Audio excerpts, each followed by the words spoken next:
இந்த உலகத்துல இருக்கிற எல்லா மனுஷங்களுக்குமே நாடில ஆக்டோபஸ்க்கு இருக்கிற மாதிரி டென்டகல்ஸ் வளர்ந்துருக்குது. அதனாலேயே மக்களுக்கெல்லாம் ஹேண்ட் ஷேக் பண்ற பழக்கம் மாதிரி டென்டகல்ஸை ஷேக் பண்ண ஆரம்பிச்சிடுறாங்க.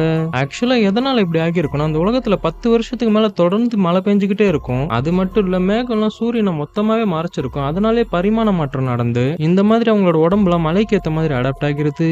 இப்போ ஒரு நாள் அந்த பசங்கலாம் ஸ்கூல் படிச்சிட்டு இருக்கும்போது சடனா வெயில் அடிக்க ஆரம்பிக்குது. உடனே 10 வருஷத்துக்கு கழிச்சு வெயில பார்த்ததுனால பயங்கர சந்தோஷமாகி ஜன்னல் வெளியே சூரியனை பார்த்து ரசிச்சுக்கிட்டு இருக்காங்க. அது மட்டும் இல்ல, உலகத்துல இருக்கிற எல்லாருமே வேலையை விட்டுட்டு வெயில்ல வந்து விளையாடிட்டு இருக்காங்க. ஆனா அவங்க சந்தோஷம் கொஞ்ச நேரத்திலே வலியா மாறிடுது. ஏன்னா ஒரு சில நொடியிலே பயங்கரமா வெயில் அடிக்க ஆரம்பிக்குது. அப்போ அந்த வெப்பத்துல கடல்னா நீராவியா மாறிடுது. அது மட்டும் இல்ல, மரங்கள்லாம் பத்தி எரிய ஆரம்பிச்சிருது. ஏன் தலையில மாட்டி இருக்கிற விக்கு கூட பத்தி எரிய ஆரம்பிச்சிருது. அப்போ மக்கள்லாம் பாதுகாப்பான இடத்துக்கு போறதுக்காக அங்க இங்கேயும் ஓடுறாங்க. ஆனா அதுல எந்த ஒரு பிரயோஜனமும் இல்லை. ஏன்னா மொத்த உலகமே பத்தி எரிய ஆரம்பிச்சிருது.